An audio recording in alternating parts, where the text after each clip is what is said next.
पतंजलि योगपीठ के राज्य प्रभारी संदेश योगी ने सनातन धर्म और देश के लिए ईसाई मिशनरियों को खतरा बताया है। संदेश योगी ने कहा कि हर व्यक्ति की निगाह सिर्फ इस्लाम मानने वालों पर रहती है, क्योंकि वे थोड़ा आक्रामक रूप अपनाते हैं, जबकि सबसे बड़ा खतरा ईसाई मिशनरियों से है।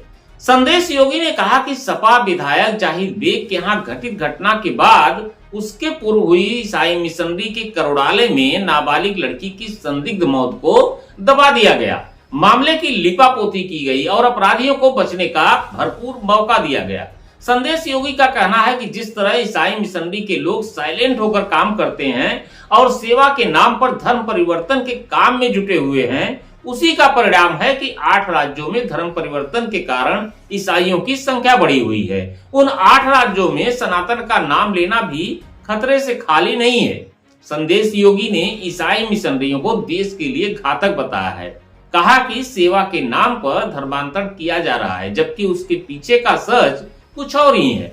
संदेश योगी का कहना, यदि गंभीरता से जांच हो तो इसके पीछे एक गहरी साजिश है। धर्मांतरण राष्ट्र के लिए खतरनाक है। एक व्यक्ति जब अपना धर्म परिवर्तन करता है तो राष्ट्र के प्रति भी उसकी निष्ठा बदल जाती है। करुणालय में जो घटना घटी है उसके पीछे मानव तस्करी जैसे मामले सामने आ सकते हैं। प्रकार से ये घटना हुई है, वो प्रशासन के संज्ञान में होने के बावजूद भी उसकी लीपापोती की गई और जिस प्रकार से अपराधियों को भागने का उनको समय दिया गया, उसके बाद विधायक के आवास की घटना होती है, सारा प्रशासन का और जनता का ध्यान उसी पे चला जाता है और इस मुद्दे को जो है ठंडे बस्ते में डाल दिया जाता है। और कुछ हमारे मीडिया के भाइयों द्वारा जब इस बात को उजागर किया गया समाज के सामने, तब जाकर कुछ प्रशासन सक्रिय हुआ। लेकिन इस प्रकार की घटना कोई ये नई घटना नहीं है। इस प्रकार की घटनाएं आए दिन हो रही हैं और विशेष रूप से एक इस्लाम के प्रति उनका जो रवैया है आक्रामकता का, वो तो दिखाई देता है। लेकिन ये ईसाई मिशनरियाँ जिस प्रकार से लोगों के बीच जाकर के और बहुत ही बिना शोरगुल की जिस प्रकार की ईसाईकरण कर रही है, वो देश के लिए बहुत घातक है। आज हम देख पा रहे हैं कि भारत के 8 स्टेट ऐसे हैं जो पूरा ईसाईकरण हो चुका है और स्थिति ये है कि आप वहाँ भारत की संस्कृति, सनातन हिंदुत्व की बात ही नहीं कर सकते। तो ये भारत की स्थिति है और इसको शासन प्रशासन से लेकर आम जनता को भी चेतने की जरूरत है। संदेश योगी ने कहा कि भदोही में घटी घटना प्रशासन की सीधे लापरवाही है। करुणालय की घटना सामान्य घटना नहीं है। ऐसे मामलों के प्रति आम जनता को भी जागरूक होना चाहिए। यह सीधे हत्या का मामला है। अनुसूचित जात की बहन बेटियों को लालच देकर बरगरा कर ईसाईकरण कराया जा रहा है।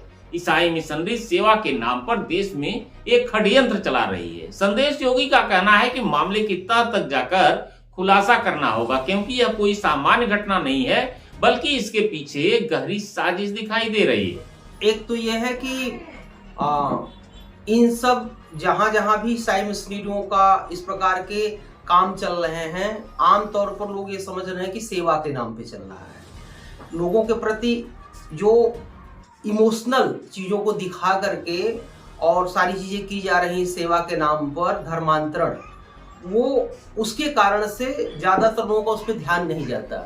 लेकिन ये बहुत देश के लिए बहुत घातक चीजें हो रही है और ये केवल धर्मांतरण का मुद्दा नहीं है, राष्ट्रांतरण का मुद्दा है।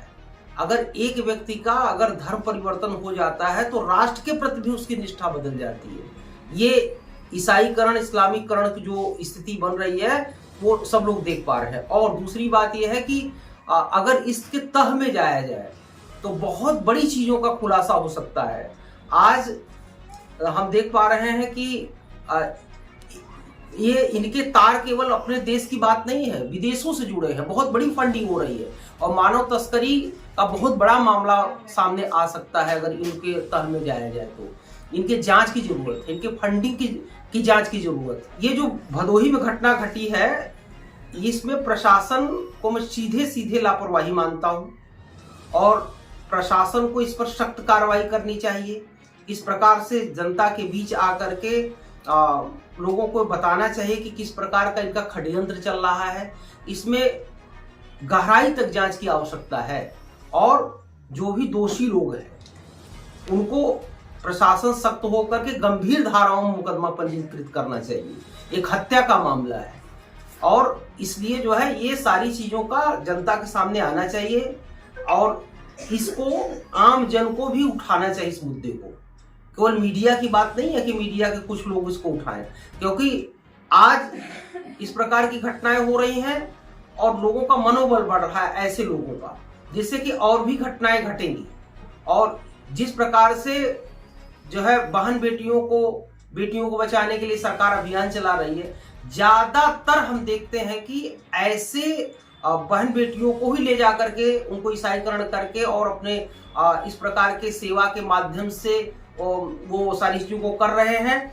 और ज्यादातर ऐसी बहन बेटियां हैं जो कि अनुसूचित जाति की, गरीब परिवारों से। तो सरकार का ये बहुत बड़ा ये दायित्व बनता है कि ऐसे लोगों को जांच करवा करके और इस प्रकार का जो षड्यंत्र किया जा रहा है उसको रोकना चाहिए।